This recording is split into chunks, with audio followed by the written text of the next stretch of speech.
Hello नमस्कार, मी मीनाक्षी स्वागत करते पुन्हा एकदा आपल्या नवीन अशा व्लॉगमध्ये. कसे आहात तुम्ही? आय होप की सगळे मस्त मजेत असाल.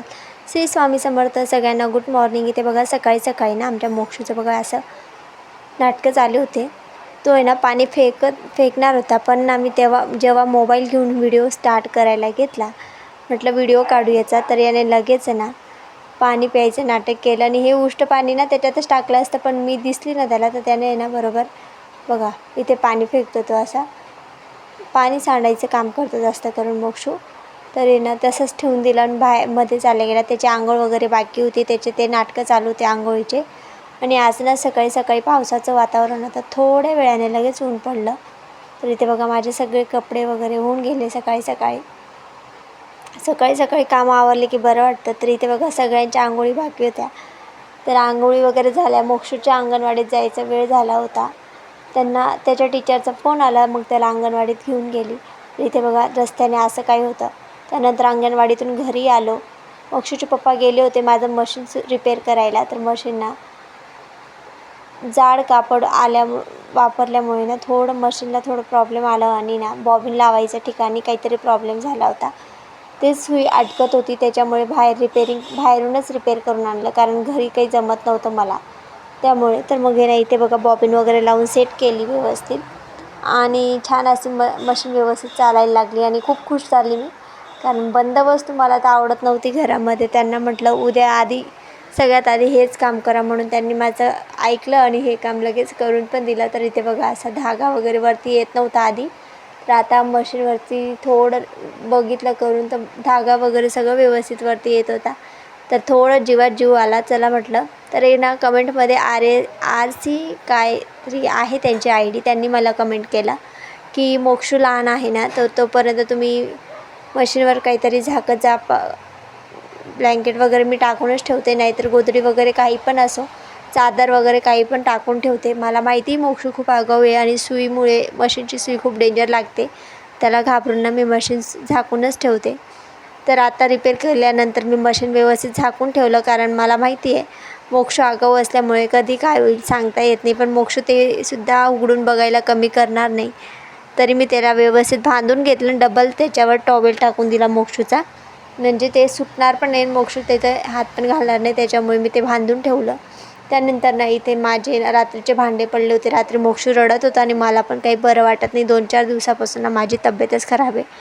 आमच्या घरामध्ये एकामागे एक आजारी पडत आहे. मोक्षूला लागलं, नंतर माझे सासऱ्यांचे पायाला लागलं, त्यानंतर ते दोघं रिपेअर झाले, त्यानंतर मग मी आजारी पडली मध्ये. मग आता मी बरी झाली होती, तर परत अजून थंडी ताप जे काही असतं ते चालूच असतं महिलांचं. तर तसंच माझं पण चालू होतं. तर ना आता हे भांडे वगैरे आता घासून घेते आणि आमचा राहिलेला होता स्वयंपाक. आणि स्वयंपाकामध्ये काय बनतं आजचा स्पेशल मेन्यू, म्हणजे आमच्यासाठी स्पेशल आहे. तर व्हिडिओ कंटिन्यू करा आणि आजचा मेन्यू काय आहे, कसा आहे, सगळ्यांना आवडतो तो मेन्यू.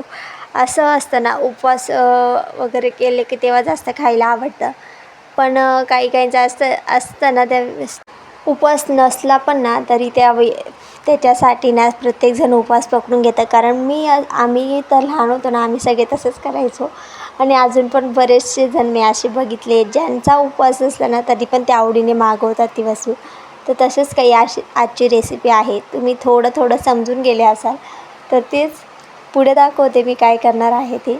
तर व्हिडिओ पूर्ण कंटिन्यू करा. तर इथे बघा रात्रीचे जे भांडे राहिले होते ना ते आधी म्हटलं साफ करून घेऊ.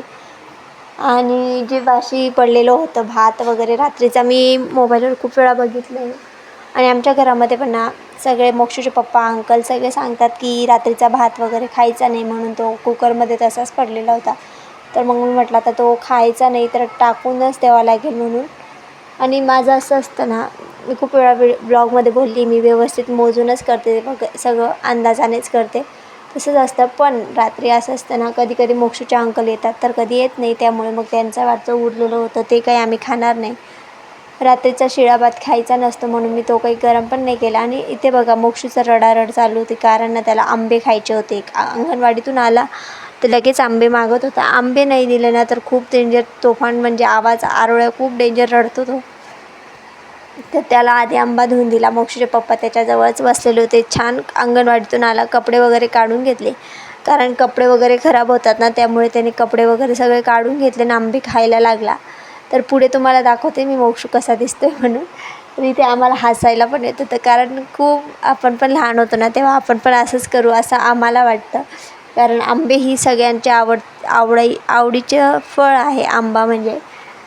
आणि तो आपण खूप लहानपणी ज्यांचं शेत होतं त्यांनी तर खूपच खाल्ले असेल, पण आम्ही तर माझ्या मामांचं त्यांचं शेत होतं, आम्ही खूप आवडीने असे खायचो. झाडावरचे पडलेले कैऱ्या वगैरे राहायच्या, आम्ही तेच खायचो, खूप आवडायचं आम्हाला. तसं इथे आमच्या इथे कोणाचं शेत वगैरे नाही, पण खाण्यासाठी आम्ही नेहमी आणतो. आता मम्मी पप्पा आले होते, त्यांनी पण आणला होता. ते संपले का नाही संपले, लगेच मोक्षूने इतके काल रडारड केली ना, त्याच्या पप्पांनी लगेच घेऊन आले. पण जास्त आंबे पण खाल्लेलं चांगलं नसतं म्हणे, त्यामुळे त्याचं आता थोडं कमी करावं लागेल. पण काय ना, तो शांत बसण्यासाठी आम्ही त्याचा हट्ट पूर्ण करायला जातो, पण तो जास्तच ओव्हर करायला लागला आहे. त्यामुळे आता थोडंसं ना व्यवस्थित लक्ष द्यावं लागेल. तो दुसरं भाजी पोळी वगैरे काहीच खात नाही आहे. पहिले खायचा, तर आधी थोडं थोडं खायचा, सवय लागली होती, पण आता ते पण नाही खात. त्याने ते पण बंद केलं. तर इथे बघा, त्याला बघून मला इतकं हसायला येत होतं ना, खूप क्यूट दिसत होता तो. आणि ना त्याचे पप्पा अंकल वगैरे सगळं हसायला लागले आमच्या घरामध्ये. तर इथे साबुदाण्याची तयारी चालू होती.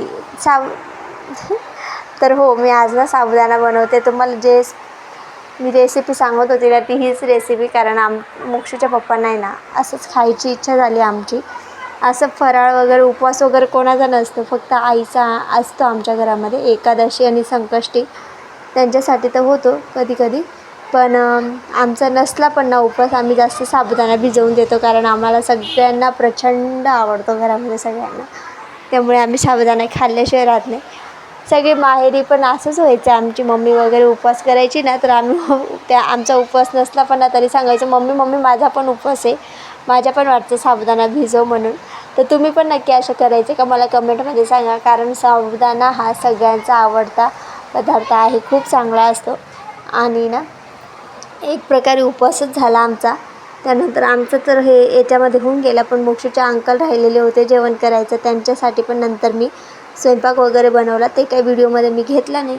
हेच खूप होऊन चाललं होतं, कारण व्हिडिओमध्ये खूप मोठा व्हिडिओ होत चालला होता त्याच्यामुळे. तर इथे बघा मोक्षूचं काय खेळणं चालू होतं, आणि इथे बघा आमच्या घरामध्ये आज किती पसारा आहे. जेवण वगैरे ते नाश्ता वगैरे झाला का आमचा, मग मला सगळं आवरावं लागेल. तर इथे मीठ वगैरे टाकून मी बटाटा छान शिजवून घेतला. त्यानंतर साबुदाणा वगैरे टाकून घेईल, मीठ टाकून घेते. आणि छान असा उपवास नाही आहे म्हटलं मसाल्याच्या डब्यातलंच मीठ वगैरे वापरलं मी. आणि नाही तर एरवी आपण कसं चांगलंच मीठ घेतो, जसं म्हणजे आपण त्याला हात लावला नसेल, चांगला असेल तेच घेतो उपवास वगैरे असला की. पण म्हटलं आज आमचा काही उपवास वगैरे नाही आहे, तर मसाल्याच्या डब्यातलंच मीठ वगैरे वापरलं. आणि त्यानंतर कोथिंबीर पण टाकली. आम्ही टाकत नाही कोथिंबीर उपवासाच्या दिवशी, पण म्हटलं आज टाकू. तर खूप सुंदर असा साबुदाणा झाला होता, खूप छान चव होती त्याची. आणि घाईमध्ये बनवलं होतं. मोक्षूचे पप्पा बघत होते, मी एका हातामध्ये ना परतवत होते, दुसऱ्या हाताने मोबाईल पकडलेला होता. तर ते बोलले मला आण मी पकडतो, पण त्यांनी पण पकडलं तर मोक्षू काय राहू देत नव्हता.